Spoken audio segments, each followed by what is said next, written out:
먼저 이제 전반적인 얘기를 해보도록 할게요. 지금 이제 냈던 문제들은 어떤 절대 규칙은 가지고 있는 건 아니고, 작년에 나왔던 그 점수와 문항, 이거 순서대로 일단 문제를 맞췄습니다. 그런데 여기에서는 약간의 변화는 있을 수 있습니다. 그래서 약간의 변화는 있을 수 있다는 얘기는 기입형의 문제가 반드시 기입형으로 나와야 된다는 규칙은 없고요. 그 다음에 점수 배점도 똑같다라는 그 어떤 보장도 가지고 있지 않습니다. 근데 대체로 이제 이제 약간씩 대체로 이제 변하지 않고 작은 것 정도만 변화가 되니까 큰 그림상에서는 이와 같은 형식으로 이제 출제가 될 거다라고 이제 보시면 될 겁니다. 그 다음에 이제 그 논술형은 우리가 이제 지금 오늘 이제 봤던 건 논술형보다는 이제 서술형이 되겠죠. 서술형의 이제 형식을 갖추고 있는데, 논술형은 물론 이제 그 시험에 나오는 모델들을 보시면, 논술에 대한 기본적인 그 틀은 맞춰놓고 있지만, 내용적으로 보면 이제 서술형에 가깝다라고 보시면 돼요. 그래서 여러분들이 그 논술형을 공부할 때 크게 이제 스트레스 받지 않으면 좋겠고요. 그 다음에 이제 여러분들 거를 이제 잠깐 1교시 것만 이제 받고 2교시는 이제 보다가 왔는데, 1교시 거 같은 경우에서 이제 보는 것들 중에서 나타나는 특징 중에 하나는 여러분들이 알고 있는 것을 전개하는데, 이제 첫 번째로는 서술형에 글을 많이 쓰려고 하는데, 글을 많이 썼다고 해서 좋은 점수 받는 건 아닙니다. 그러니까 여러 개를 쓰다 보면 어떻게 하나가 걸리겠지라고 생각하는 것은 좋은 풀이가 아닙니다. 그래서 여러분들한테 아주 꼭 핵심적인 내용을 중심으로만 이제 간략하게 쓰시면 되겠고요. 그 다음에 이제 두 번째로는 아직은 전공 부분이라든지 이런 부분이 좀 미흡한 부분이 있다라는 건데, 이 미흡한 부분이라는 것은 알고는 있는데 이제 완전히 내 거로 자리 잡지 못한 거죠. 자기 거로 잡지 못하다 보니까 어떤 정리라든지 이런 부분들이 좀 미흡하게 나타나가지고 이제 결과물이 이제 엉뚱한 결과로 나타난다든지, 아니면 주어진 조건이 있으면 수학에서 제일 나쁜 문제는 여분의 내용이 있을 때가 제일 나쁜 내용이라는 얘기인데, 여분의 내용이 있다라는 말은 뭐냐면 문제를 푸는데 없어도 될 조건이 문제에 들어갔을 때, 이런 걸 우린 여분의 내용이라고 얘기합니다. 그래서 이런 문제는 나쁜 문제라고 얘기를 하는데, 말을 바꾸면 문제지에서 주어진 조건은 10분 활용을 해서 문제를 해결하라, 그 뜻입니다. 그러면 내가 문제에서 한 가지 정도를 이렇게 혹시 빼먹고 문제를 풀었다라고 한다면 그거는 분명히 뭔가 그 문제를 해결하는데 오류가 있을 가능성이 높다라고 생각하시면 돼요. 그래서 그런 부분들이 이제 좀 기술적인 면에서 우리가 조금 이제 부족했었다라고 이제 보시면 되겠고, 그래서 그런 것들을 이제 여러분들이 보시면 될 것 같아요. 공부하면서 참고로. 자, 그래서 1번부터 간단하게 이제 얘기를 보도록 하겠습니다. 자, 1번은 이제 대체로 틀린 말들은 없었습니다만, 여러분들이 이제 채점하면서, 크게 이제 용어를 갖다 내가 아주 강하게 제시하지는 않았지만, 여러분들이 답안지 시험 볼 때는, 이 내용들을 정확한 용어를 쓰는 게 이제 좋을 것 같다는 생각이 듭니다. 그래서 우리가 1번에서 이제 바닐레의 기하학습 수준 이론은, 그러면 바닐레가 근본적으로 바닐레에 영향을 준 사람은 스승인 프로이덴탈에 이제 영향을 받은 겁니다. 그런데 프로이덴탈하고 바닐레하고 가장 큰 차이점이 있다면 뭐가 될까요? 그러면 바닐레는 기하학습 수준을 5개 수준으로 나눴는데, 프로이덴탈은 수준을 이렇게 정해놓지는 않았다는 겁니다. 그러니까 그래서 5가지 수준이라고 하는 것은 유축헌데 피아제 인지발달 이론에 이제 영향을 받지 않았느냐라고 이렇게 보는 거죠. 그래서 크게 피아제 인지발달 이론과 그 다음에 프로이덴탈의 점진적 수학화의 원리인데, 이제 원답은 이제 점진적 수학화의 원리인데, 여러분들이 이제 수학화라고 써도 내가 이제 그거를 문제 삼지는 않았습니다만, 정확한 것은 점진적 수학화의 원리라는 표현으로 제시를 하는 게 맞겠습니다. 자, 2번은 생략을 하고요. 이제 3번 문제는 참 쉬운 듯 안 쉬운 듯 한 문제가 이제 3번 문제인데요.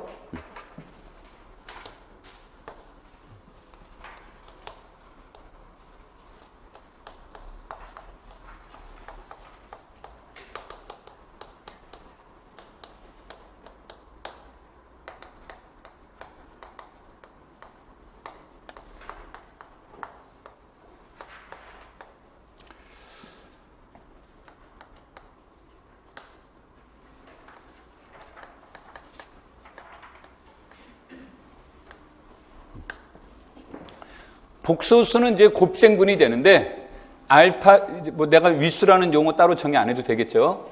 알파의 위수는 둘 중에 하나인데 유한이거나 무한이거나 뭐 다른 것도 마찬가지지만 유한이거나 무한이다인데 유한일 필충 조건은 뭐고 무한일 필충 조건은 뭐죠? 유한과 무한일 필충 조건은 노름이죠, 노름. 그래서 알파의 노름이 1이면 유한이란 뜻이고 알파의 노름이 1이 아니면 무엇이다? 무한이더라 이제 이런 내용이 되는 거죠. 다시 얘기하면 알파의 노름이 1이면 이 문제에 대한 내용은 알파를 이제 우리가 2의 i 세타의 꼴로 이제 표현될 수 있다가 되겠죠. 그래서 이와 같은 형태로 이제 제시되는 문제가 되는데 이게 나중에 오해 소지가 있으니까 이제 우리가 시험 볼 때면 1이면 유한적인 문제만 나올 수 있는데 나중에 1이라고 해서 반드시 유한입니까? 라는 문제는 이제 또 다른 문제가 돼서 여기서는 이제 그냥 필충 조건으로 안 하겠습니다. 여기서도 마찬가지로 이런 표현이 이제 정확한 표현이 될 거고 그래서 이런 문제가 이제 주어지면 이제 우리가 위수가 유한이냐 아니냐의 문제는 다시 말하면 이 세타의 뜻이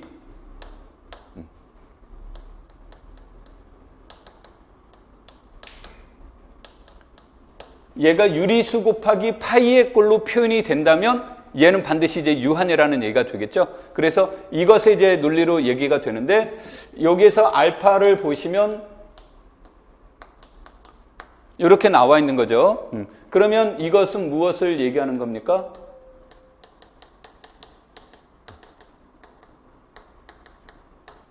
코사인 4분의 파이라고 해석하는 것보단 왜냐하면 주기가 2파이니까 2파이를 기준으로 표현해줘서 얘는 코사인 8분의 2파이 플러스 i 사인 8분의 2파이가 돼서 우리는 여기에서 알파의 위수는 8이 되더라 이런 뜻이 되겠죠.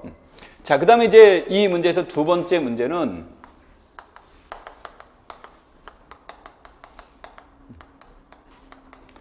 (7차) 대칭군의 문제인데 그러면 7차 대칭군의 문제가 주어지면 얘가 주어지면 시그마는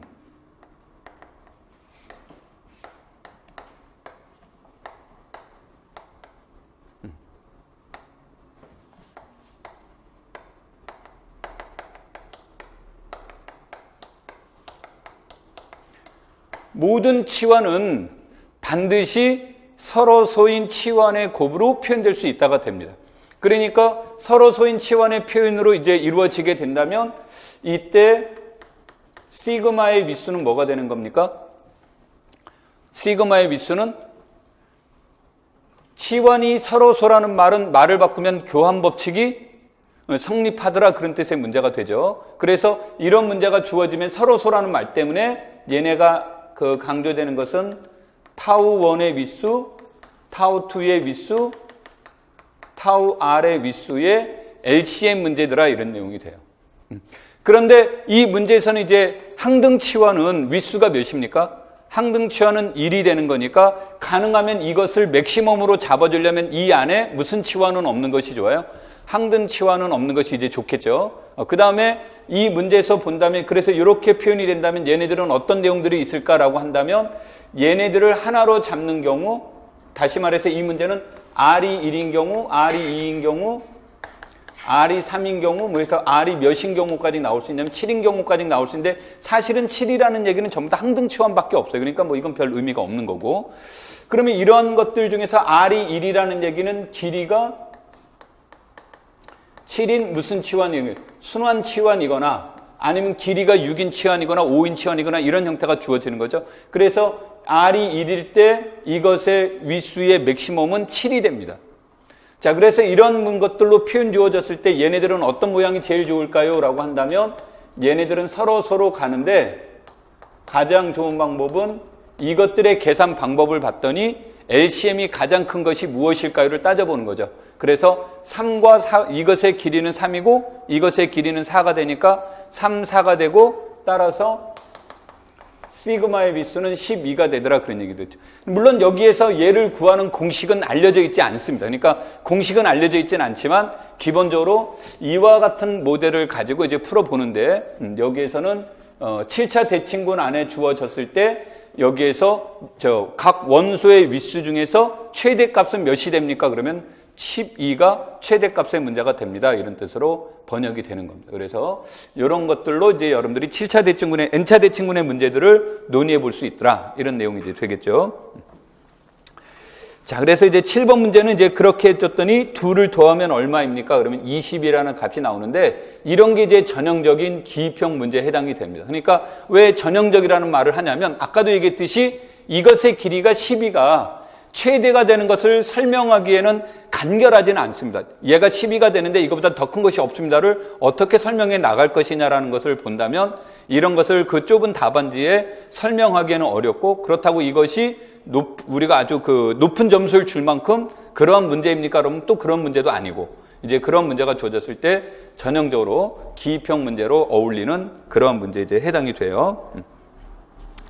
자, 그 다음에 이제 4번 문제는 무엇에 관련된 내용을 이제 제시를 한 거냐면 이 내용은 야코비안에 대한 내용을 해서 우리가 복소적분이 주어지면 중적분의 문제가 주어져 있을 때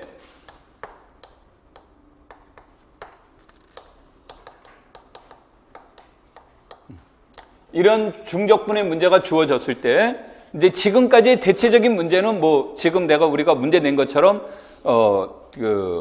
이런 스타일의 문제는 아니고 구체적인 영역을 줘서 그 영역 안에서 구하시오라는 문제가 나온 거지 지금처럼 나온 건 아닙니다. 그래서 이 문제는 여러분한테 전반적인 개요를 이제 물어보려고 제시했던 문제 중에 하나인데 이런 문제는 이제 과거에는 뭐가 나오냐면 그냥 말 그대로 반복적분의 문제들이 이제 대체로 출제가 됐습니다. 그러니까 반복해서 크게 문제되지 않는 것들이 나오는 거고 그 다음에 이제 또 이 두 번째 내용은 적분 순서를 이제 바꾸는 거죠. 적분 순서를 바꾸어서 이제 적분해주는 문제가 나온다든지 그 다음에 이제 우리가 가장 많은 방법 중에 하나가 시험에 나왔던 문제 중에 하나가 무엇의 문제가 되는 걸까? 이것에 대한 x, y를 무엇을 통해서 치환을 통해서 적분해주는 문제가 이제 대표적이다. 그런데 이 치환의 문제에서 우리가 치환을 하려고 하는 목적은 어디에 있겠느냐 그러면 이게 치환의 가장 큰 목적은 뭐가 되겠습니까? 치환 자체는 절대 목적이 아니죠. 치환의 목적은 적분 쉽게 하려고 하는 거죠. 또 다른 이유 있을 수 있나요? 그런 또 다른 이유는 없죠. 그러니까 적분을 쉽게 하려고 하는 거죠. 적분을 쉽게 하려고 하는데 이때 이 D라는 것이 이제 크게 두 가지 이유가 있는데 D가 복잡해서 우리가 적분 순서를 치환을 하는 방법이 있을 수 있고 그 다음에 D는 그렇게 복잡한 편은 아니지만 얘를 적분하기에 매우 곤란해서 이제 우리가 이런 것들을 하려고 하는 이제 그러한 경우들이 있겠죠. 그래서 우리가 대체로 이 D가 원의 형식이면 이때 우리는 X는 무엇으로? R 사인 세타로 이렇게 이제 치환을 하게 되는 거죠. 이렇게 주어지게 된다면 이때 DA는 무엇의 문제가 됩니까?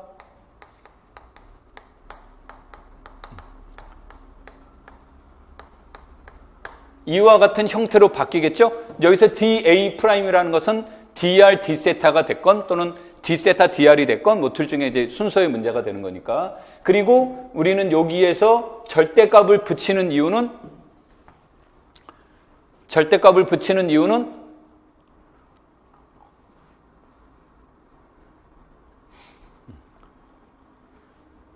왜 우리는 늘 이렇게 대화가 이렇게 물어보면 속으로만 얘기하는데 그치? 속으로는 지금 다 생각하고 있죠? 이것의 뜻이 뭐죠? 그러면 DA의 뜻이? DA의 뜻은 세자로 면적소죠. 그러니까 적분 영역을 D를 다시 말하면 D라는 영역이 있으면 이 D라는 영역을 우리가 이제 쉽게 얘기해서 직사각형이 되도록 무엇하는 거예요? 미분하는 거죠? 미분했을 때 여기의 영역을 우리는 무엇이라고 얘기하는 겁니까? DA죠. 그러니까 이 면적소에 대한 의미는 늘 무엇을 얘기하는 거다? 면적의 개념이니까 양수죠. 양수가 되니까 이것의 계산 결과는 음수도 나올 수 있단 말이에요. 이제 형식적으로 음수도 나올 수 있기 때문에 절대값을 통해서 항상 무엇이 되도록 만드는 장치예요? 양수가 되도록 만드는 장치에 해당이 되는 거죠. 그래서 이와 같은 형태로 이제 바꿔 주셨는데 이때 여기서 이것을 우리는 야코비안의 행렬식이라고 하죠. 그래서 라운드 R, 라운드 세타, 라운드 X, Y 이렇게 표현이 되면 이것은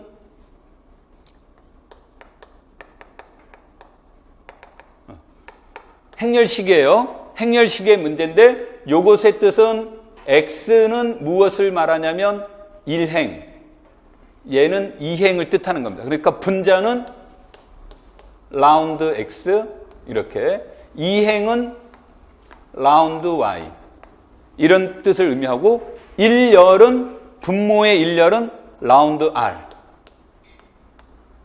2열은 라운드 세타 이렇게 표현이 되는데 우리가 이 문제를 다룰 때 우리가 행렬식에서 두 열의 위치를 바꾸면 또는 두 행의 위치를 바꾸면 행렬식 값에는 행렬식의 크기는 변함이 없지만 무엇은 바뀐다. 부호는 반대가 된다는 뜻이죠. 그런데 앞에서 얘기했듯이 이 앞에 뭐가 있기 때문에 절대값 개념이 있기 때문에 여러분들이 뭐 라운드 Y, 라운드 X라고 하면 안 되나 하더라도 절대값을 고려하면 결과물은 늘 뭐가 된다요? 같다라는 뜻이 되는 거죠. 그래서 요것에 맞춰서 이제 표현해달라 이런 뜻이 되는 거죠. 물론 이거는 이제 예를 들어서 X, Y일 때를 이렇게 치환할 때를 문제가 되는 거죠. 그래서 여러분들한테도 이 문제도 마찬가지로 4번 문제를 무엇으로 고려했냐면 4번 문제에서는 Y는 XU, X는 1 플러스 U, V 이런 형태로 이제 이렇게 주어져 있고 자 그래서 여기에서 이 내용을 이제 보시면 결국은 라운드 XY, 라운드 UV는 무엇일까요? 이런 문제를 본다면 얘네들은 X를 U에 관해서 편미분하고 X를 V에 관해서 편미분하고 Y를 U에 관해서 편미분하고 Y를 V에 관해서 편미분한 값은 얼마일까요? 이거를 일단 이제 요구한 거죠. 그래서 요구를 했더니 계산 내용 생략하고요.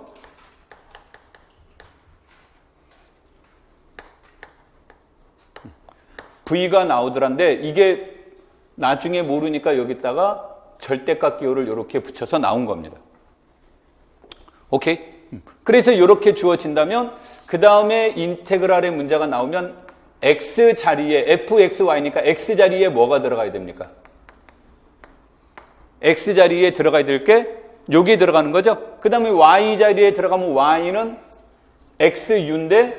XU인데 X가 요거니까 얘는 무엇이 들어가는 게 맞아요? 이렇게 이제 들어가는 것이 맞고 그 다음에 여기는 이제 야코비안에 대한 문제가 주어지는 거니까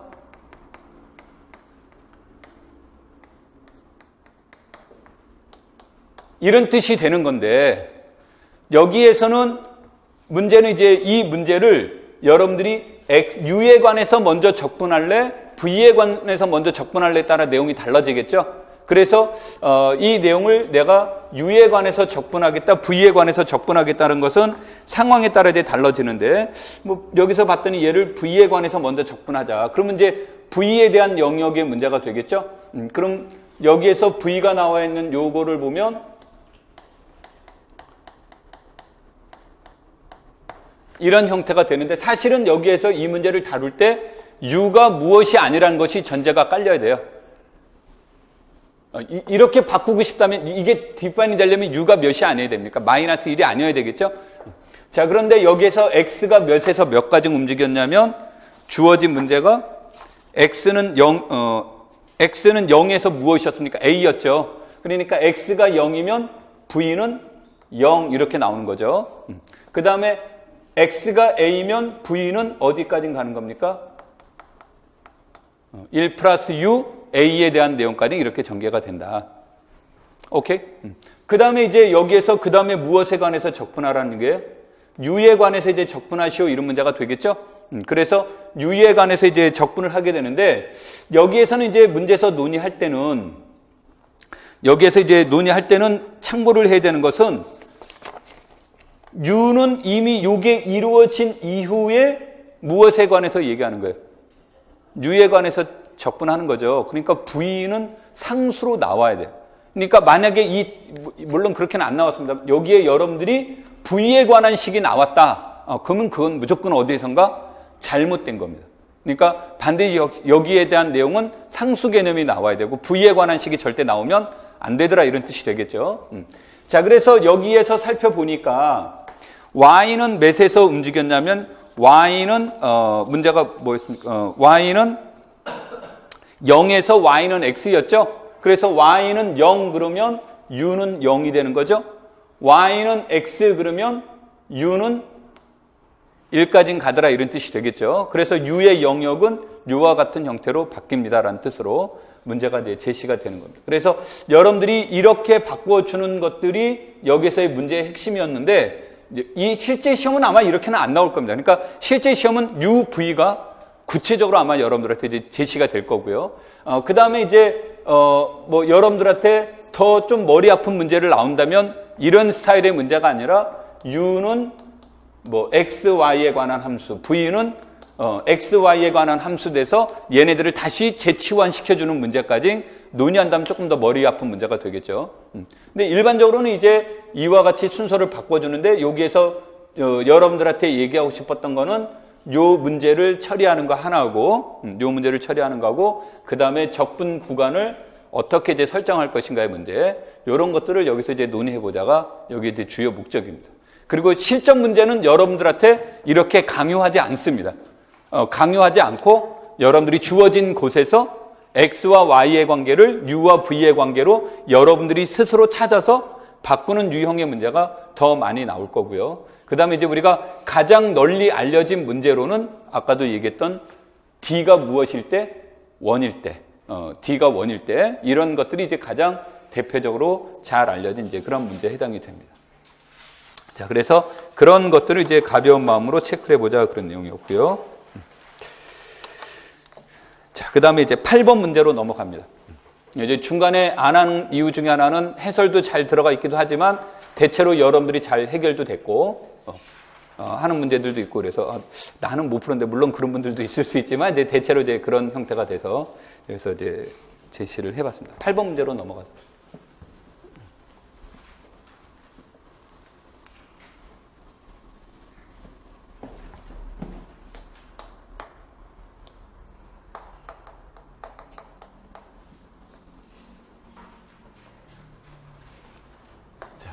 이와 같은 곡선이 주어져 있으면 우리가 곡선이 주어져 있으면 이 곡선에서 이 점에서 곡선의 기울어진 정도를 알아보는 게 바로 무엇의 문제입니까?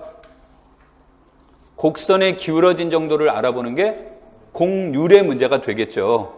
그렇죠? 그래서 이제 곡률의 문제가 되고 그럼 이제 여기에서 접선 벡터를 생각해 볼 수 있겠죠? 접선 벡터를 이제 생각해 볼 수 있고 그 다음에 여기에서 여기에 접하는 무엇을 생각하겠어요? 원을 이렇게 생각해 볼 수 있다가 되겠죠? 그러면 이때 이 원을 우리는 무엇이라고 얘기를 합니까? 일반적으로? 곡률 원이다라는 말로 일반적으로 표현을 쓰는데 일반적으로 곡률 원이라고 이렇게 쓰는데 문제지에선 뭐라고 써놨습니까? 그 똑같은 말을 접촉 원이라고 써놓은 겁니다. 그러니까 일반적으로는 많이 쓰는 언어는 접촉원이라는 말보다는 곡률 원이라는 용어가 이제 더 많이 쓰여지는데 자 그러면 여기에서 우리가 보통 이것을 접선 벡터를 우리가 일반적으로 표현하는 게 뭐가 돼요? 접선 벡터를 일반적으로 탄젠트라는 의미에서 T라는 것을 얘기를 하죠. 그러면 T와 수직이라는 의미에서 뭐를 얘기를 합니까? T와 수직이라는 의미에서 이제 노멀이라는 뜻에서 N이라는 것을 얘기를 하죠. 그러니까 N이라는 벡터는 이렇게 이루어질 겁니다. 그냥 내가 이게 여기쯤에 있을지 이렇게 있을지 그거는 모릅니다. 그냥 내가 인위적으로 이렇게 이제 표현을 한 거죠. 그러면 중심은 어디에 있겠습니까? 이 빨간색처럼 생각한다면 중심은 분명히 요 라인 어디엔가 있겠죠. 그렇죠? 그런데 중심이라는 것이 주어지면 얘를 그림상에서 중심을 한다면 요게 바로 뭐예요? 공률원의 반지름을 이제 논의해 볼 수 있겠다가 되겠죠.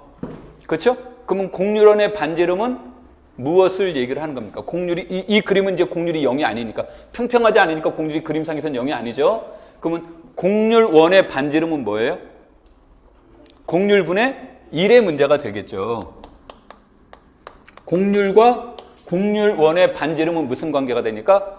반비례 관계가 되니까. 그래서 이런 의미에서 이것을 중심은 곡선에서 이제 여기에서 문제에서는 무엇을 얘기를 했냐면 t는 몇에서였기 때문에 일반적으로는 이제 뭐 s면 s라고 쓰는 게 옳은 얘기입니다. 그러니까 일반적인 내용은 얘를 플러스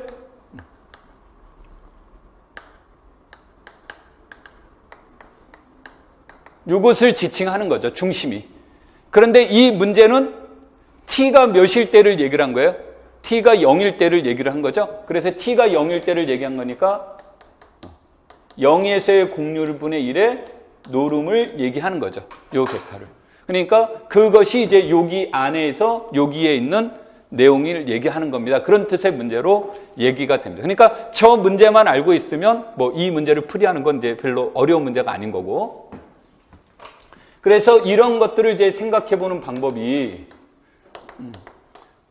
이런 것들을 이제 생각하는 문제들 중에 가장 우리가 이제 조금 이런 문제들을 쉽게 해결해 줄 수 있는 방법이 무엇일까요? 라고 얘기를 할 때 이 곡선이 어떤 곡선이냐에 따라서 물론 내용은 둘 다 똑같은 말입니다. 똑같은 말을 곡선의 형식에 따라서 이제 계산법이 약간 이제 차이가 있는 거죠. 그래서 이 곡선이 그냥 일반적인 정칙 곡선의 문제냐.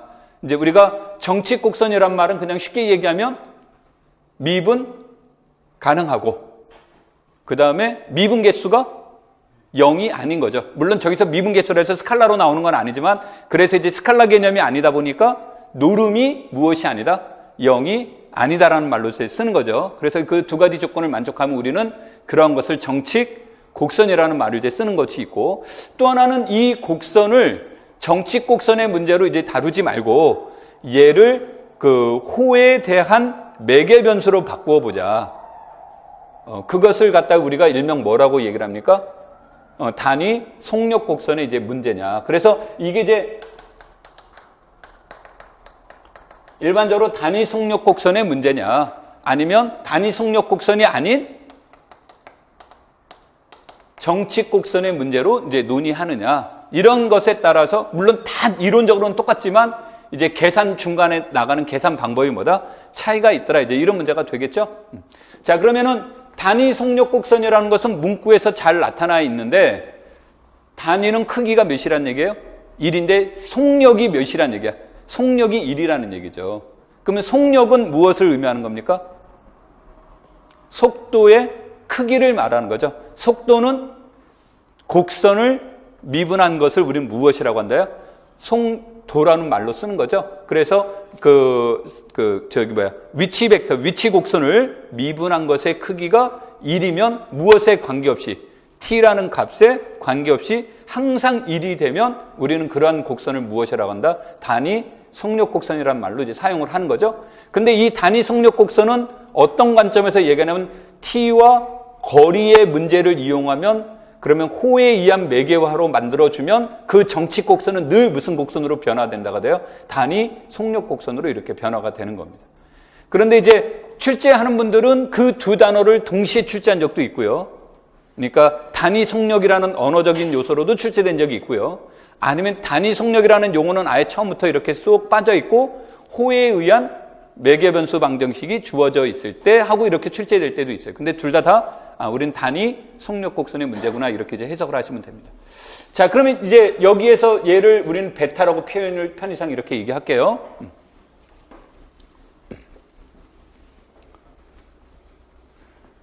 베타라고 얘기를 한다면 얘가 단위 속력 곡선이라는 말은 베타를 S에 관해서 미분한 게 몇이 되는 거예요? 물론 미분 가능해야 되는 거고요. 전제 조건은 S에 관계없이 항상 1이 되는 것을 얘기를 하는 거죠. 1이 되는 거고 그리고 이때 우리가 얘를 접선 벡터인데 크기가 몇입니까? 여기에서 크기가 1이라고 했으니까 이것을 우리가 단위 접선 벡터라는 표현을 쓰는 거죠. 그리고 얘가 미분을 해줬을 때 미분을 해주면 이것의 크기가 항상 1로서 일정하다죠. 그래서 얘가 항상 일정하기 때문에 t와 얘는 몇이 된다가 돼요. 서로 무슨 관계가 된다? 수직인 관계가 되더라 그런 얘기죠. 수직인 관계가 돼서 이때 우리는 n을 t와 수직인 것으로 잡자야. t와 수직인 것으로 잡는데 크기가 몇이 되도록 1이 되도록 합시다. 그래서 여기서 나온 게 t's분의 얘가 되는 거고, 아까 저 그림에서 얘기했듯이 요 놈이 바로 우리가 말하는 곡률에 해당이 되는 거죠. 요게. 그 다음에 이제 여기에서 주어지면 공간상에서 얘와도 수직이고 얘와도 수직인 벡터를 만들자죠. 이렇게. 그렇죠? 그래서 얘가 탄젠트라는 의미에서 t고 얘와 수직이라는 말에서 n이라고 노멀이라고 그래서 n이라고 쓰고 얘와도 수직이다 그래서 양쪽의 수직이다 그래서 바이 노멀이라고 그래서 일반적으로 무슨 단어를 씁니까? B인데 두 벡터의 동시에 수직인 벡터를 만드는 방법은 무엇을 통해서? 외적을 통해서 만드는 거죠. 그래서 여기에서 바이노멀 배는 t와 이런 형태로 이제 얻어지는 거죠. 자, 그런데 이제 정칙곡선이라는 말이 이제 주어져 있다면 정칙곡선이라고 주어져 있을 때 이때 알파 프라임을 해주면 아까도 얘기했지만 정칙곡선이면 얘는 절대 0은 이때 0이라는 게 스칼라 0을 말하는 게 아닙니다. 벡터 0이 됐건 뭐가 됐건 얘네들은 0이 아니다. 이 말은 즉 이것의 크기가 무엇을 얘기하는 겁니까? 0이 아니라는 얘기가 나오겠죠? 그러면 이때 우리는 t는 무엇을 얘기를 해요? 얘가 t는 원래 접선이라는 의미에서 본다면 알파 프라임인데 여기서 상징적으로 t는 크기가 몇인 것으로 1인 단위 접선을 얘기를 해서 그래서 알파 프라임 분의 알파 프라임을 우리는 단위 접선 벡터다라고 이렇게 얘기를 하죠. 그 다음에 여기에서 알파 2 프라임을 해주면 알파 2 프라임과 알파 프라임은 수직이라는 보장이 없어요. 그러니까 아까는 얘와 얘가 수직이라는 보장을 해준 이유는 요놈의 크기가 늘 일정해서 그래요. 근데 단지 몇으로 일정한 거야? 1로서 일정한다. 1이 아니라 하더라도 얘가 일정하면 얘와 얘는 수직 관계예요. 일정만 하면. 그런데 이 문제는 지금 우리가 일반적으로 일정한지 아닌지 알 수가 없죠. 그래서 여기서는 이제 수직이라는 말은 이제 표현해 줄 수 없고 이렇게 주어졌을 때 우리는 알파와 알파 2 프라임의 외적을 해주는데 이것의 크기가 몇이라는 보장은 없다요. 1이라는 보장은 없다가 되겠죠. 1이라는 보장이 없어서 이것이 바이노멀의 이제 뜻이 되고 그렇다면 이때 n이라고 하는 것은 무엇을 말해요?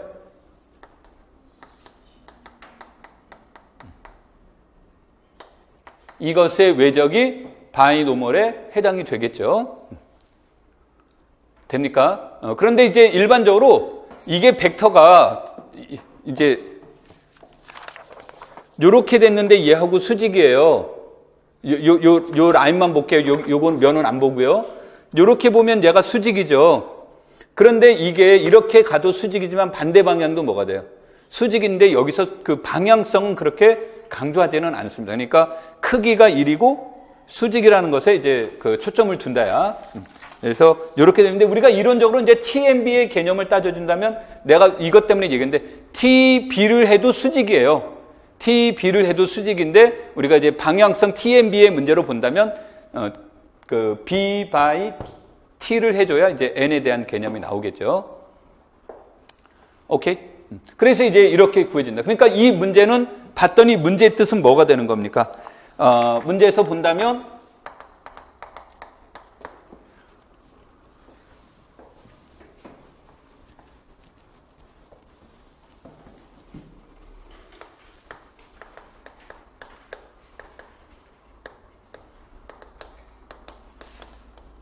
얘가 주어지는데 얘가 미분 가능합니까? 안 합니까를 따질 때는 얘가 미분 가능하고 얘가 미분 가능하고 얘가 미분 가능하면 얘는 미분 가능하단데 다 미분 가능하죠? 그래서 미분을 해주면 3t제곱 마이너스 1 2t 0 이렇게 나오죠? 그래서 여기에서 얘가 000이 되려면 얘가 0이어야 되죠. 얘가 0인데 얘는 무엇이 아닙니까? 0이 아니죠? 그러니까 세 벡터가 세 점이 동시에 무엇일 수는 없다, 성분이. 0인 경우는 없으니까 얘는 요거는 아니라는 거죠. 이렇게 이루어지고 따라서 알파 프라임 여기서 문제선 무엇에서 논의하자고 그랬습니까? t가 0일 때 논의하자고 그랬으니까 0을 대입시켜주면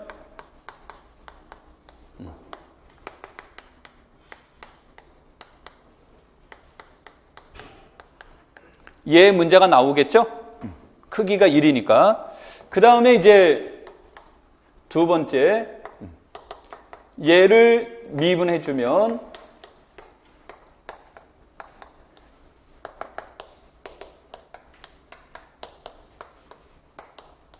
이렇게 나오는 거죠?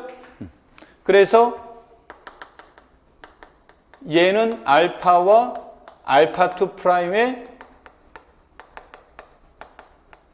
요게 되는 거다 그런다 그랬죠. 그러면 이 문제에서 보시면 알파와 알파2 프라임, 알파2 프라임 이것에 외적을 해주면 0, 0, 마이너스 2 그러니까 얘는 00 마이너스 2가 되는 거죠. 근데 00 마이너스인데 이것의 크기는 몇이 됩니까? 2가 되니까 얘네들은 00 마이너스 1 하고 나오는 겁니다. 아마 이게 프린트가 잘못되어 있을 거예요.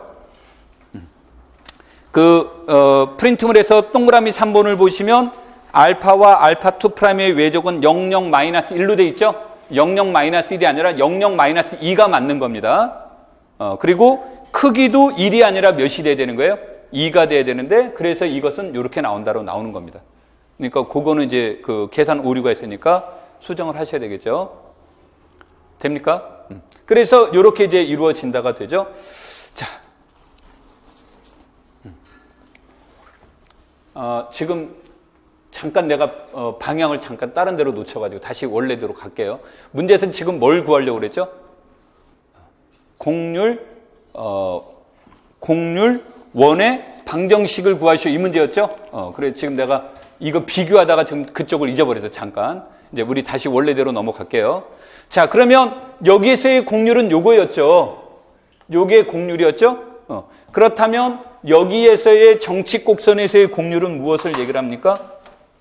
이렇게 주어졌을 때 여기에서의 공률은 여기에서 공률은 무엇의 문제가 됩니까? 카파는 속력의 3승분의 속도와 가속도의 외적의 크기를 얘기를 하는 거죠. 그러면 여기에서 이렇게 주어지니까 이 문제에서 본다면 0에서의 공률은 알파 프라임의 0의 3승분의 알파 프라임과 알파2 프라임의 외적을 얘기하는데 여기에서는 알파 프라임의 크기는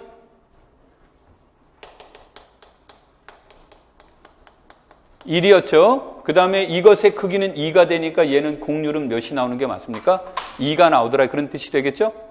그 다음에 이제 네 번째로 n이라고 하는 것은 아까 무엇을 얘기를 했습니까? n이라는 것은 배와 t의 외적을 얘기하더라 그런 뜻이죠. 그래서 이것의 값을 구하면 됩니다 라는 얘기가 되는데 너무 어려운 관계로 외적은 생략. 그럼 이렇게 나오겠죠? 따라서 중심은 뭐가 되는 겁니까? 중심은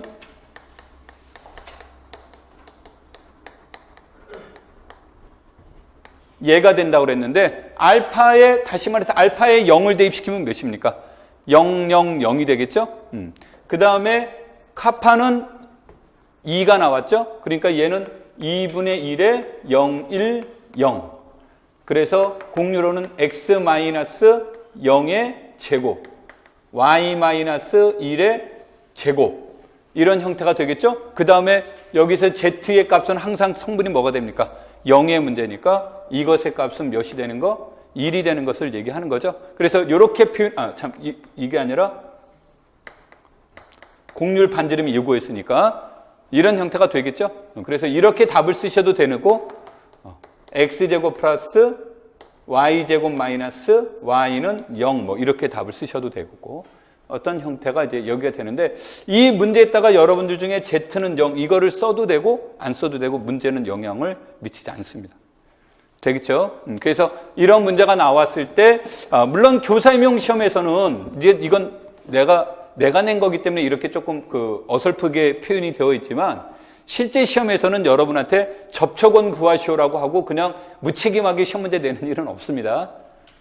분명히 접촉원을 이제 누군가는 이걸 접촉원이라고 표현을 썼지만 이것을 일반적으로 곡률원이라고도 한다. 여러 가지 이름이 있으면 이제 대표적인 이름들은 시험 문제 꼭 써줍니다. 그래서 내가 접촉원이라는 말을 못 들어봐서 틀리는 일은 없습니다. 무슨 말인지 이해됐죠? 자, 그 다음에 이제 9번. 9번이 이제 문제 채점인데, 여러분들하고 이제 나오고 이제 많이 생각이 틀립니다. 그래서, 많이 생각이 틀린데, 그 생각을 틀리지 말라고 나는 문제지에다가 열심히 썼다고 생각을 했는데, 내가 여기다가 분명히 무슨 말인지, 입실론 델타법을 사용한다는 것은, 입실론 델타를 써서 설명하지 마시고 이 뜻인데, 그래도 꿋꿋하게 입실론 델타를 쓰고 그랬습니다. 자, 여기에서 이제 보시면 9번 문제로 넘어가서 보죠.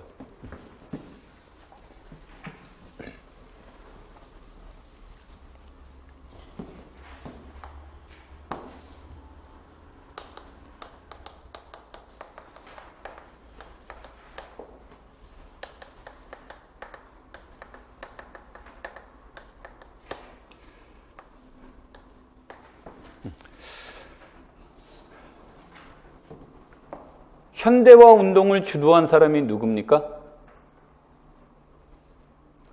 뭐 이행례라고 꼭 그러시면 안 됩니다. 현대화 운동을 주도한 대표적인 사람은 브루너죠, 브루너.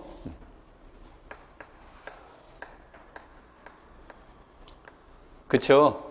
브루너가 현대화 운동을 이제 주도하면서 주장했던 방법 중에 하나가 물론 교과목의 구조지도를 강조를 했습니다만 이 사람이 주장한 것이 나선형 교육과정을 이제 주장을 한 거죠. 그래서 나선형 교육과정을 주장하면서 EIS 이론도 나오고 그랬습니다만 대표적으로 이제 주장한 것이 브루너가 나선형 교육과정을 주장을 했어요.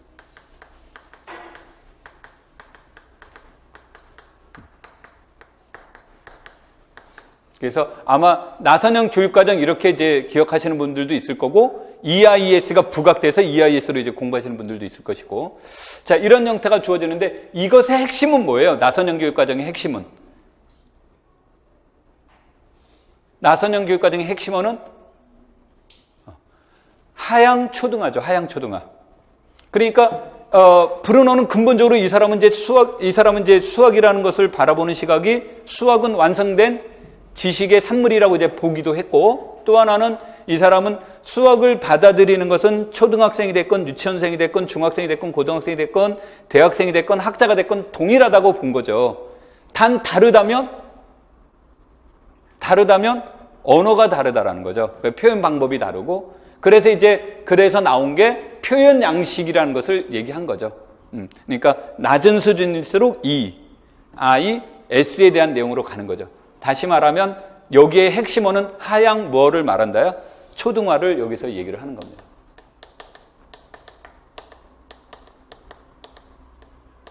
하향 초등화가 이제 핵심이 되는 거죠.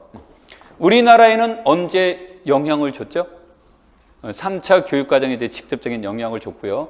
내가 알기로는 한 80, 90% 이상은 여전히 옛날이나 지금이나 똑같습니다. 물론 이제 교육 이걸 연구한 사람들이 들으면 나한테 와서 막 몽둥이 들고 와서 펴려고 하겠습니다만 기본적인 내용, 설명 방법 많이 바뀌지 않았습니다. 그러니까 대한민국은 바뀔 수 없는 이유는 딱 하나 때문에 그렇습니다. 수능 때문에 그렇습니다. 그러니까 내가 다닐 때는 수능이 아니었지만 수능 때문에 그런데 하여간 대한민국은 뭐 다 필요 없죠. 기승 전까지는 소용없습니다. 하여튼간 수능만 잘 보면 되죠. 그래 안 그래? 뭐 별로 반응들이 없어요. 알았어 뭐 이렇게 하는 건데. 자, 내가 이제 이쪽으로 이제 다시 얘기를 하면 하향 초등화를 이제 얘기를 해요. 근데 하향 초등화를 한다라는 얘기는 좀 말을 바꿔보면 아이들에게 함수 얘기를 하는데 뭐 정의역, 공역 얘기하면 어떻게 되겠습니까?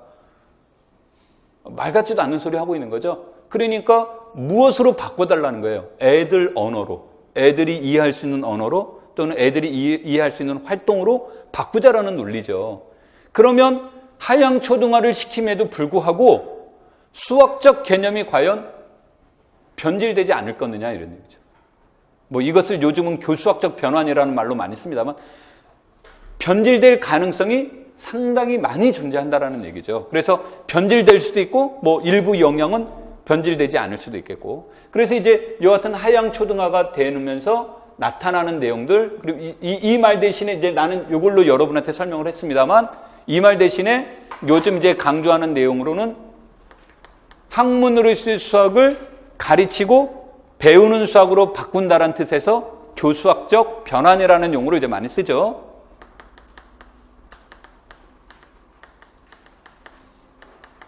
뭐 하여튼간 얘가 됐건 간에 관계없이 여하튼 변환을 시켰다라는 공통점을 가지고 얘기를 한다면 그러다 보면 본질이 훼손될 수도 있고 본질이 훼손되지 않을 수도 있겠죠.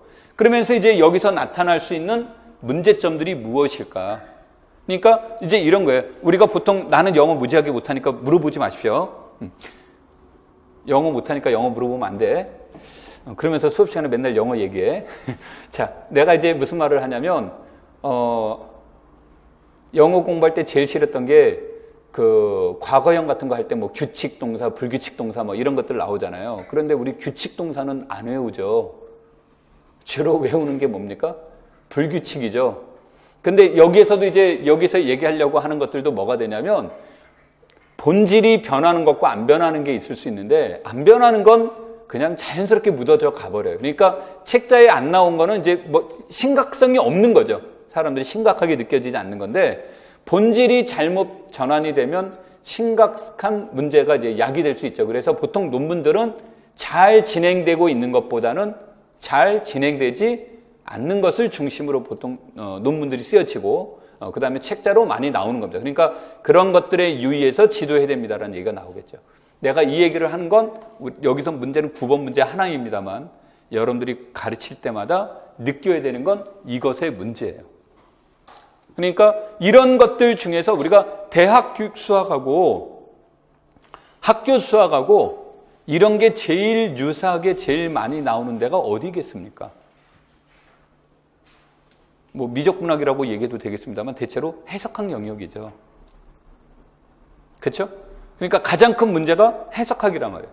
그 다음에 여러분들이 대학 교육에서 제일 사랑하고 제일 좋아하고 제일 재밌게 하는 과목은 뭐예요? 현대 대수학이죠. 너무 재밌고 자랑스럽고 재밌고 잘하고 하는 게 현대 대수학이죠. 뭐 이래도 반응이 없고 저래도 반응이 없고 반응이 없어서 이제 암묵적 동의로 넘어갑니다. 자, 이 말은 내가 이제 이렇게 한 얘기는 보통 현대대 수학하고 위상 수학이 어려운 이유 중에 하나가 노래 가사말에도 있죠. 잡힐 듯이 잡히지 않는 그런 노래 있죠. 이제 뭐 가사까지는 개사를 해서 이게 뭐가 되냐면 너무 추상적이고 형식적이다 보니까 이게 조금 이해한 듯 하다가 뭔 소린지 모르겠고 뭔 소린지 모르는 듯 하다가 이해하는 것 같고 막 이렇게 왔다 갔다 하는데 당연히 중등학생들은 그러한 유형의 내용이 나오면 어떻겠습니까? 그래도 우린 나름 수학 전문가라고 하는 사람들도 헷갈려 하는데 중등학교 학생들은 굉장히 어려워하겠죠.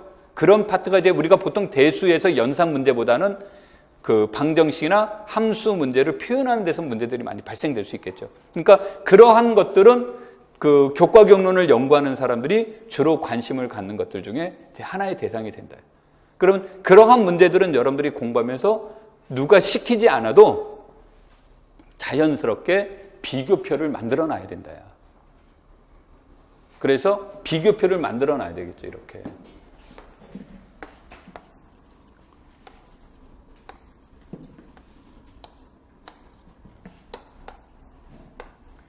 B1A4가 아니라 B4입니다. 그냥 재밌게 얘기하려고 해도 뭐 반응들이 없어가지고 굉장히 쑥스러워. 자, 이게 예를 든다면 이거죠. 수열 나오죠. 그러면 학교 수학에도 나오죠. 해석하게도 나오죠. 그렇죠? 그럼 이런 문제가 나오면 여러분들이 여기에 정의들이 나올 거란 말이에요.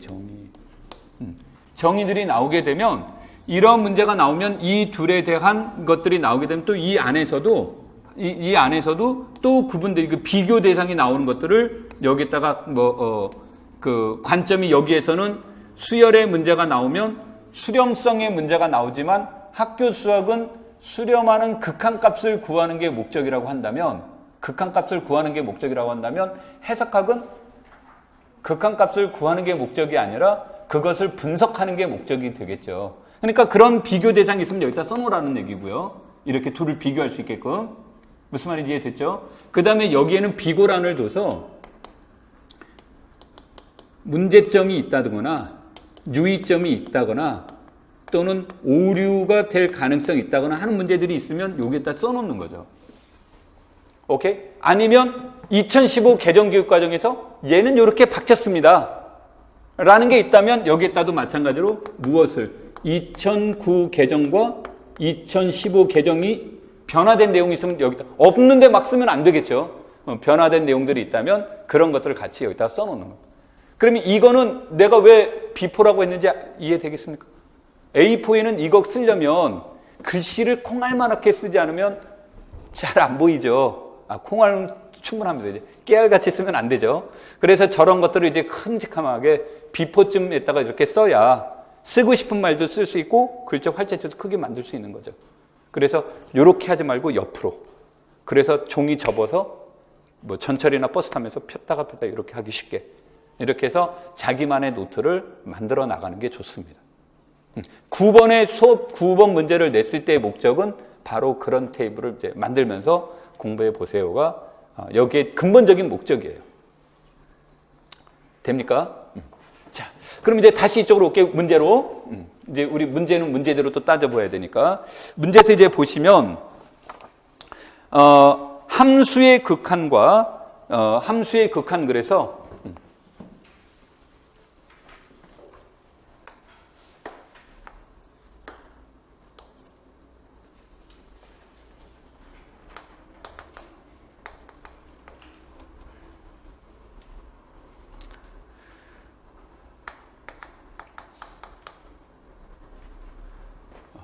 우리 뭐 다행히 이런 말은 안 나는데 뭐 대학교는 알파인데 고등학교는 L로 쓴다 뭐 이런 말 쓰면 안 되겠지. 고등학교는 왜 L로 쓰죠? 그 리미트자 그냥 L자 쓴 거에 아무 이유 없어요 그냥 그 L로 그제 그런데 그런 거는 이제 다행히 안 나와서 다행이고. 자, 이 문제가 이제 나오게 되면 학교 수학에서는 이것을 말로 이렇게 표현하죠. X가 A는 아니면서라는 말이에요. X가 A는 아니면서 X가 A에 한없이 가까이 갈 때 fx는 어떤 특정 값 L 저기서 알파로 한없이 가까이 가면 우리는 그 함수는 극한은 수렴한다고 하고 극한 값을 알파라고 하자 이런 논리죠. 이건 똑같아요. 해석하고.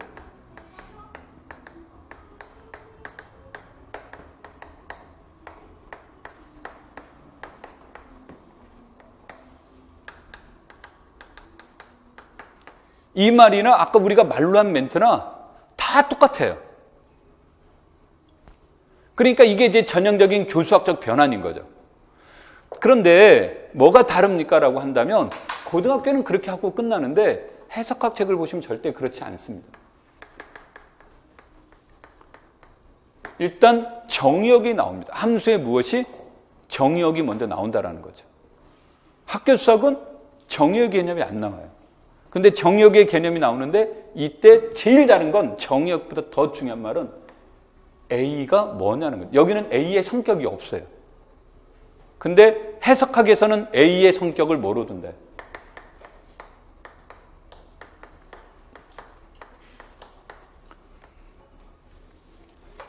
A를 뭐로 표현합니까?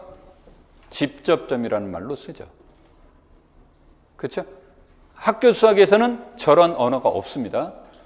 근데 학교 수학에서는 이런 언어를 그럼 안 쓰면 어떻게 되게 문제가 있습니까? 학교 수학에서만 놓고 보면 문제가 없어요. 왜 그러냐면 학교 수학에서는 정의역 말 안 해도 다 뭐로 정의합니까? 구간으로 잡아줘요. 오케이? 그러니까 구간에 있는 점들은 다 자동적으로 무슨 점이 됩니까? 뉴절 토폴로지에서 직접점이 돼버려요. 그러니까 그 말을 하지 않아도 문맥상 문제가 되지 않는데 그 말을 고등학생들한테 할 수는 없는 거 아닙니까? 그렇죠? 그래서 직접점이라는 개념 자체는 학교 수학에서 빠져버리고 가장 큰 차이는 직접점에 대한 논의가 없다와 있다고. 또 하나 굳이 따진다면 학교 수학에서는 이런 말이 없죠. X와 A의 거리가 0, 이건 아까는 이 말은 X가 A는 아니면서 그 말의 뜻이 되니까 되겠죠. X가 A에 한없이 가까이 갈 때 이 말을 여기에서는 X가 A에 한없이 가까이 가는데 어디에 있는 것만 따지겠다야? 어디에 있는 원소만 따지겠다? D에 있는 원소만 따지겠다인데 학교 수학에서는 D에 있는 원소라는 말을 쓰지를 않는 거죠. 굳이 따진다면. 그래서 요거를 체크해 볼 수 있지만 핵심적인 차이는 이제 여기다야. 되겠죠? 그래서 그러한 것들이 이제 우리는 가장 큰 차이에 나타나는 겁니다.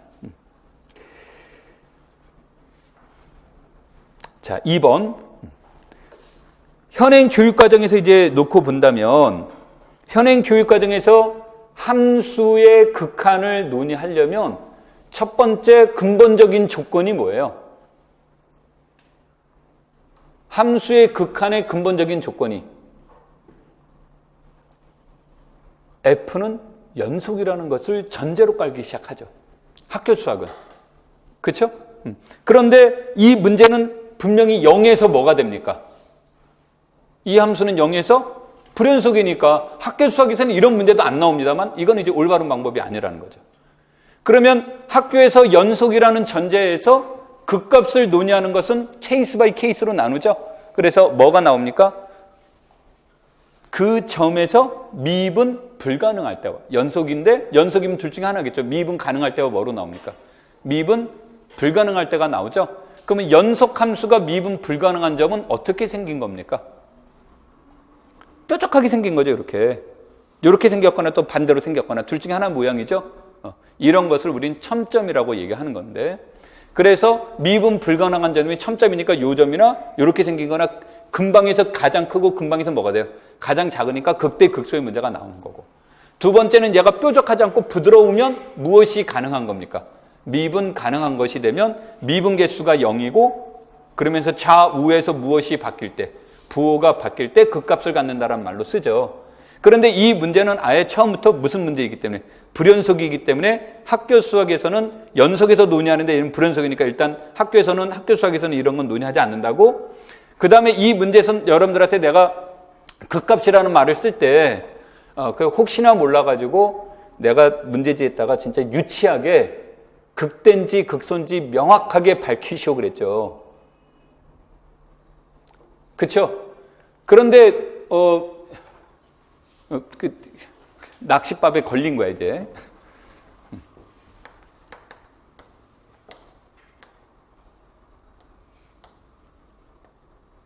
함수가 이런 거죠, 이런 거. 그렇죠? 그럼 얘는 무슨 값입니까? 극대값이죠. 그리고 무엇은 존재하지 않는다요? 극소값은 존재하지 않죠. 근데 이렇게 답이 나와야 되는데 여러분들이 이거 안 보고 모양만 본 거야. 모양만 보니까 값은 극소값. 이건 이제 틀린 거라는 얘기죠. 오케이? 그래서 왜 이런 게 이제 유치하면서도 불구하고 냈던 것 중에 하나가 극대 극소의 정의를 써보지 않았다 하더라도 정확하게 인지하고 있는지 없는지를 이제 알아보자라는 차원에서 이 문제를 이제 냈던 겁니다. 되겠습니까? 그러면 이게 채점이 될 때, 반영될 때, 이 문제는 아까도 얘기했지만 학교 수학에서 미분 불가능하기 때문에 얘는 극값이 없다. 그 뜻이 아니죠.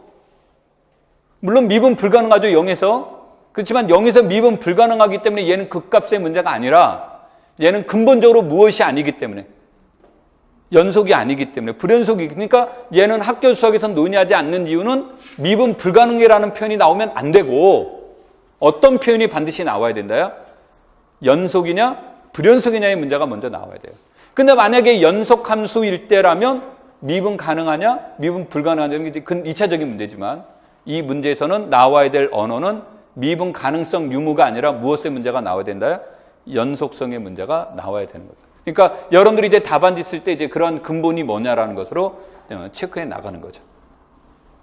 오케이? 자, 그래서 이제 그런 문제들이 나온 거고요. 해설해 보시면 여기서 이제 따로 안 하겠습니다만 해설해 보시면 수열에 대한 내용들을 이제 참고하라고 이렇게 수열을 비교해 놔서 이렇게 쭉 적어 놨죠. 해설에 그렇죠? 근데 이 해설은 지금 내가 말한 이 해설은 좋은 해설이 아니에요. 내가 써놨으면 이게 좋은 해설. 항상 공부는 한눈에 보는 게 제일 좋습니다. 이건 한눈이 아니라 여러 눈으로 이렇게 막 봐야 되죠. 그래 안 그래? 그래서 아까 한눈에 제일 좋은 방법은 꼭 뭐로 만들어라? 이렇게 비교표를 만들어 놓는 거예요. 비교표를 만들고 비교표 만들 때 토시 달지 마세요. 토시 달면 일단 짜증나죠, 첫 번째. 짜증 안 나나 보네. 분위기가 왜 짜증나 이러면 토시 달면 귀찮잖아. 그러니까 이런 데다가는 여러분들이 표를 만드는 건 디테일한 해설은 책을 다시 봐야 돼요. 디테일한 해석은 표를 만들라는 얘기는 오고 가면서 강렬하게 확실하게 구분되는 내용만 한눈에 읽어보라는 뜻이거든. 그러니까 거기에 따른 뭐 구구절절한 내용들은 쓰지 말라는 거야. 그러니까 뭐 얘는 정적, 그럼 얘는 동적.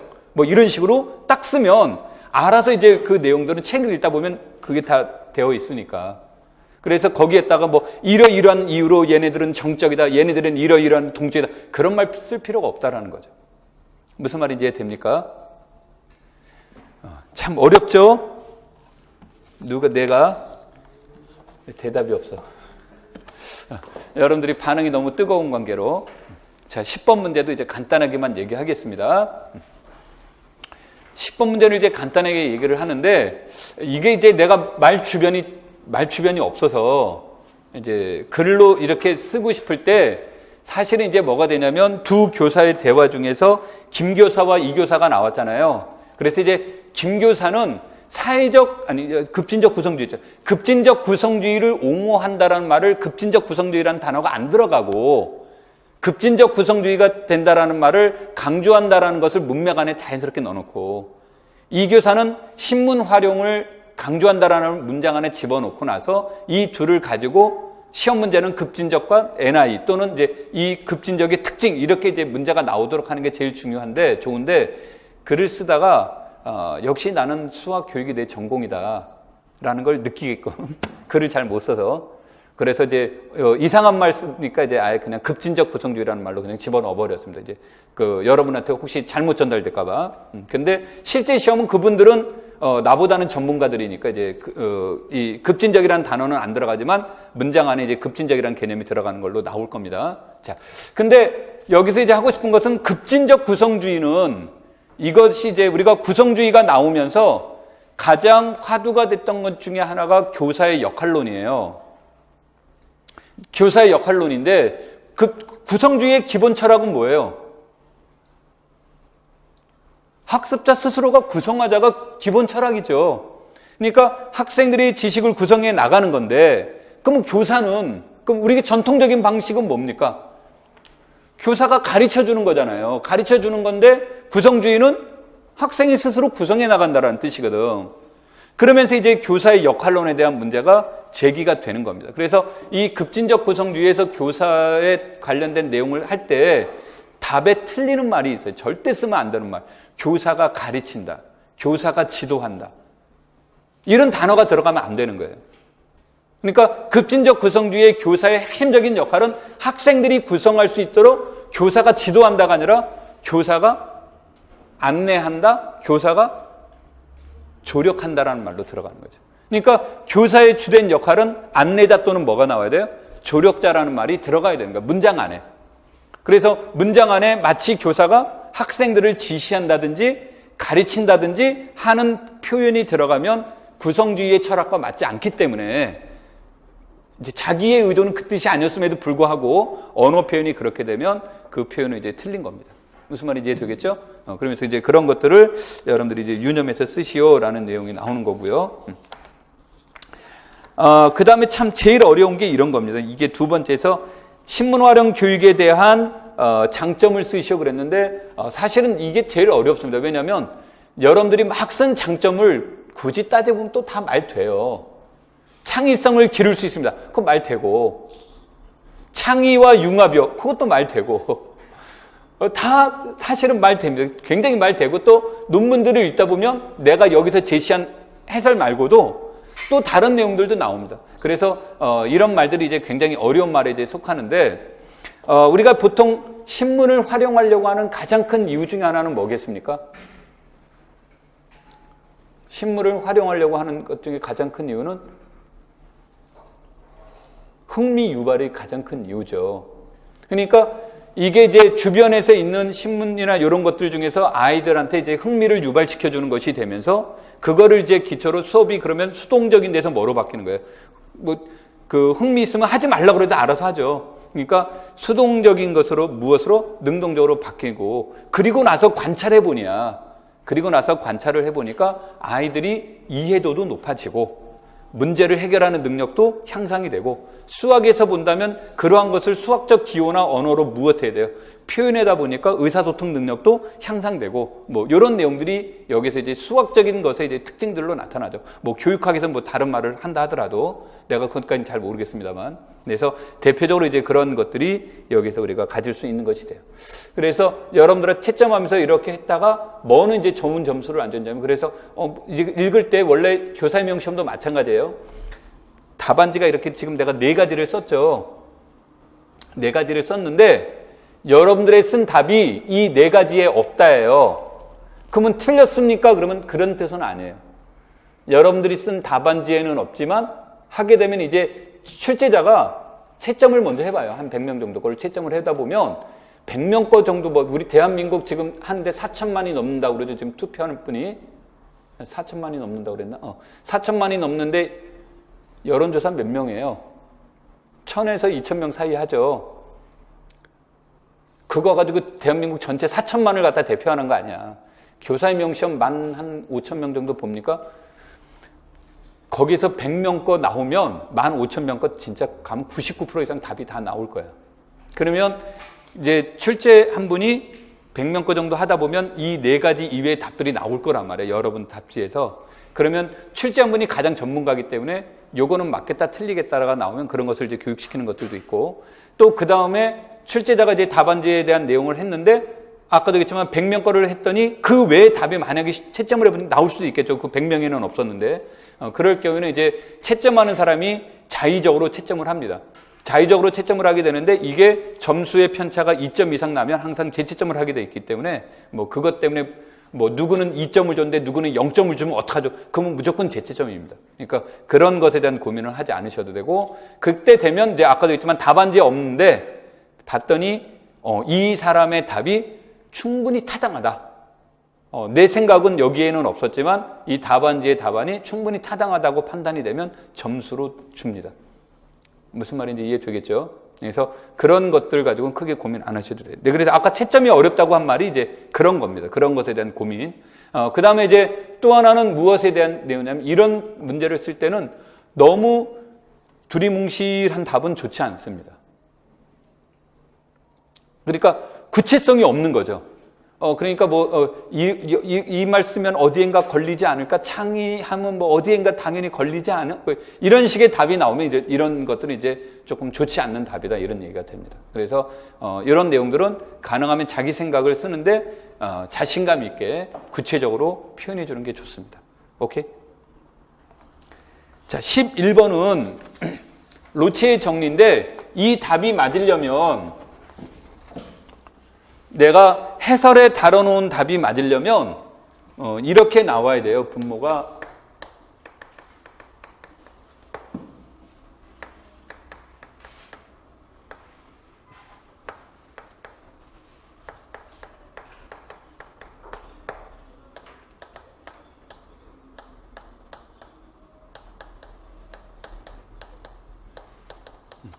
이렇게 했어야 맞는, 이게 내가 이제 원하는 답이 나오는 건데, 시험제는 여기 3자가 나왔죠. 그쵸? 그래서, 요것은 이제 뭐, 그렇다고 우리가 이게 뭐, 인수분해를 해서 이렇게 나오는 그런 틀의 이제 문제는 아니고, 이 인수분해 됩니까? 뭐, 그냥 안 되죠. 정수 개념으로는 안 되죠. 그래서 뭐, 이런 문제 나오면 그냥 우린 뭐, 요 문제는 적절하니까, 아까도 얘기했듯이, 요 3자가 아니라, 요렇게 됐다면 해설이 맞는 겁니다. 무슨 말인지 이해됐죠? 그러니까, 해설의 답을 맞추자고.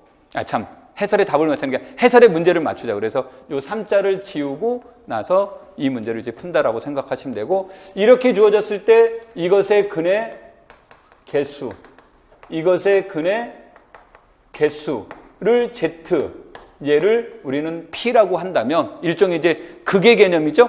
그래서 PZ라고 한다면, 얘를 구하는 방법은 누구의 정리를 써서 구하는 거예요? 로치의 정리를 써야 되는 거고, 이렇게 주어진다면 이때 FZ분의 F'Z의 DZ는 물론 문제에서처럼 얘가 몇이었습니까? 2에서 했죠? 이렇게 주어진다면 이때 근의 개수란 어디에서의 근의 개수를 말하는 거예요?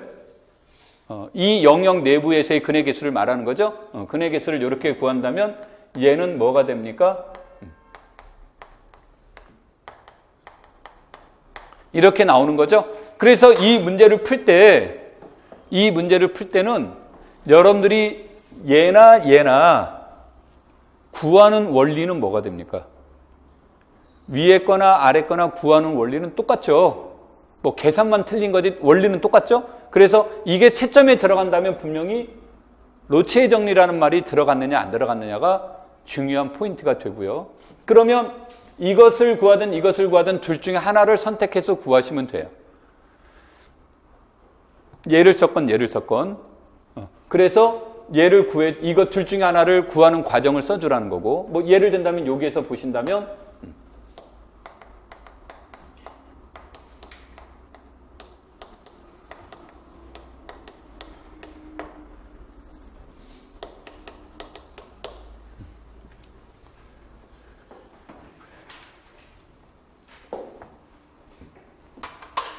극단적으로만 생각해 봅니다. 극단적으로. Z가 크기가 2일 때니까 얘는 극단적으로 크기만 놓고 16. 얘는 몇이 됩니까? 16.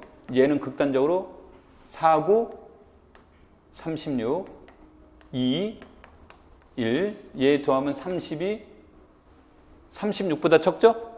그러니까 이 문제를 이렇게 이제 얘가 아이디어가 그거예요. 그래서 여기서 PZ를 9Z제곱, QZ를 Z4승 마이너스 2Z3승 플러스 Z 마이너스 1로 놓으면 QZ의 크기는 이것의 4승 삼각부등식에 의해서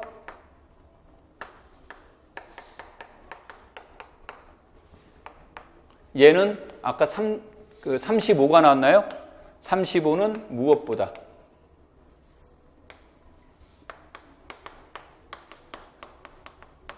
얘가 나온다는 얘기죠. 그래서 로치의 정리에 의해서 이것의 근의 개수나 이것의 근의 개수나 뭐가 된다? 동일하다죠? 무엇을 위해서 중복 허락해서. 그러면은 여기에서 보시면 9Z 제곱의 근은 0이 되는데 중복도가 몇인 겁니까? 2인 것이 되니까 근이 몇 개 있다가 돼요? 2개가 있으니까 얘도 근이 몇 개가 있다요? 2개가 있습니다. 이런 뜻이 나오겠죠? 그래서 이 문제에서 이러한 디테일함은 안 적어도 되는데, 이런 거는 적어줘야 돼요. 아무리 이제 생략을 한다 하더라도. 그러니까 최소한의 근거. 그래서 얘를 PZ를 QZ를 얘라고 놓으면 HZ는 PZ 플러스 뭐다? QZ가 된다. 그래서 로체 정리에 의해서 이것의 HZ의 근은 몇 개가 있다?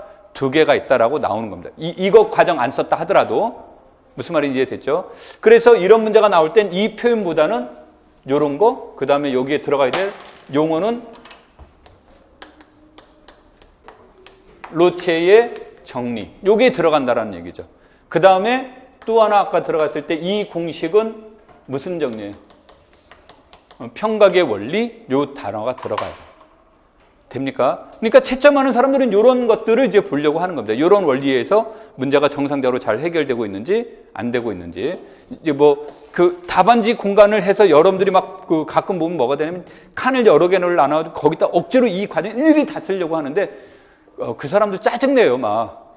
알아. 그냥 본론만 말해 이런 식입니다. 그러니까 이 아까 요 지웠던 계산 과정은 너무 디테일하게 안 가도 됩니다. 되겠죠? 자, 그 다음에 12번. 12번도,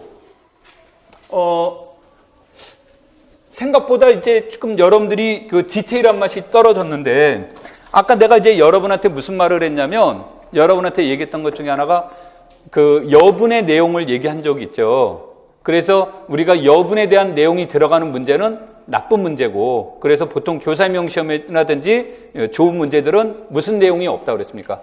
여분의 내용이 없다. 다시 말하면 불필요한 내용이 없다 이런 얘기죠. 그래서 문제를 다룰 때 내가 어떤 거를 안 썼다라고 한다면 그거는 내가 틀렸을 가능성이 매우 높다 이렇게 보시면 돼요. 자, 그러면 문제에서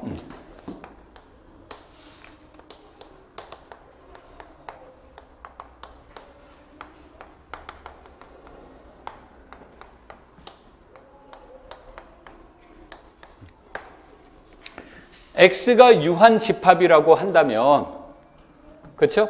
X가 유한 집합이라고 한다면 거리함수로부터 유도된 위상은 무슨 위상이에요? 이산 위상이 되더라 그런 얘기죠? 자, 그런데 여기서 문구에서 나와 있는 게 어떤 문제가 주어졌냐면 문제에서 XN이 31로 수렴한다라는 거죠. 그러면 이 문제에서는 X가 무슨 공간이므로? 이상 공간이므로 얘가 31에 뭐가 돼요? 국소기저가 되는 거죠. 국소기저가 되고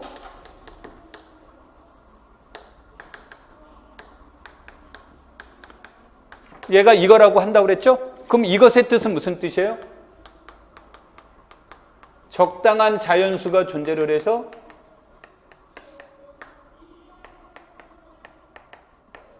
요 안에 들어간다는 뜻인데, 그렇죠? 이 말은 얘가 몇이라는 뜻이에요? 31이라는 뜻이죠. 그렇죠? 그런데 이 문제는 여기에 칠판에 적혀있는 것에 의하면 K번째 가정은 31이 아닐 수도 있다죠.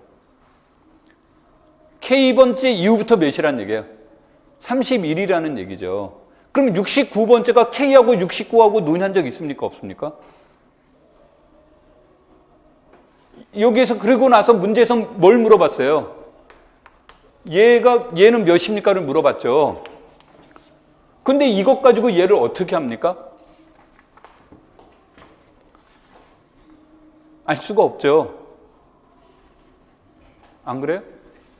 1, 2, 99, 100, 1, 2, 99, 100 이런 거 100번 했다고 치자. 그리고 나서 101번째부터 31, 31, 31 이렇게 쭉 갔어요. 그럼 얘네들은 어디로 수렴합니까? 유한번째를 무시한 거니까 얘네들은 어디로 수렴해요? 31로 수렴하는데 69번째가 31이 나옵니까? 안 나오잖아요. 그렇죠? 그러니까 얘가 이것 가지고 69번째 항은 31이라는 답은 나올 수가 없는 거예요. 돼요? 그러니까 이것 가지고는 나오지 않는 건데 문제에서 이제 뭐라고 주어졌습니까? 이렇게 주어지면 이 말은 무엇에 대한 내용이 나오냐면 문제에서 주어진 조건이 뭐였죠?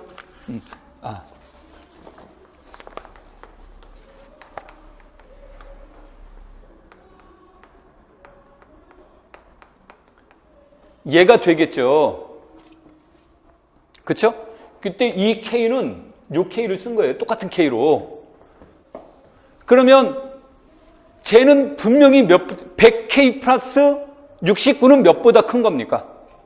K보다 큰 거죠. K보다 크니까 얘는 몇이 되는 게 맞습니까? 31이 되는 게 맞는 거죠. 그러니까 여기에서의 답이 나오려면 반드시 어떤 말이 들어가야 돼요? 얘가 주기라는 것을 활용하고 있어야 된다는 거죠.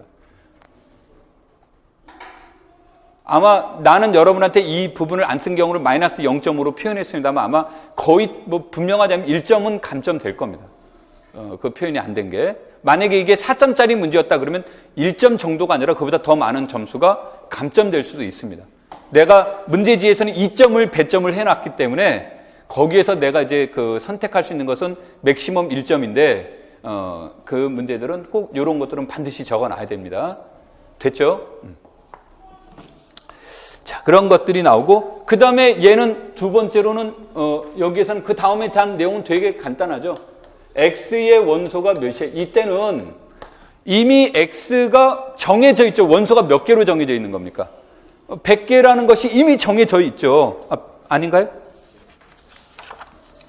100개라고 이미 정해져 있죠. 그러니까 이렇게 쓰는 게 맞아요. 그러니까 여기 무슨 말이냐면 물론 이것도 맞는 말이에요. 100이니까.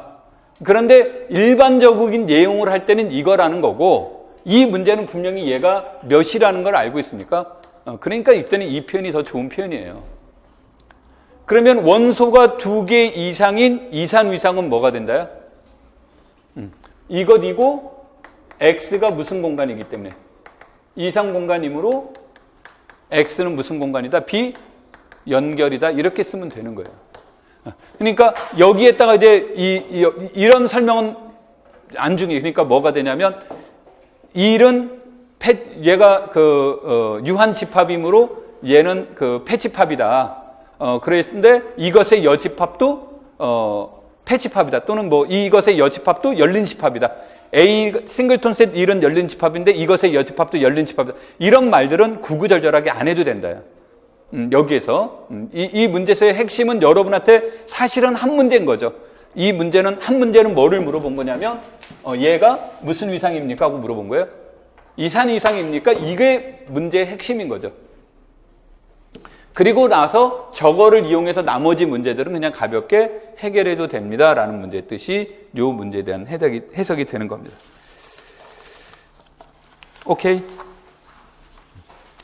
한 5분만 쉴까요?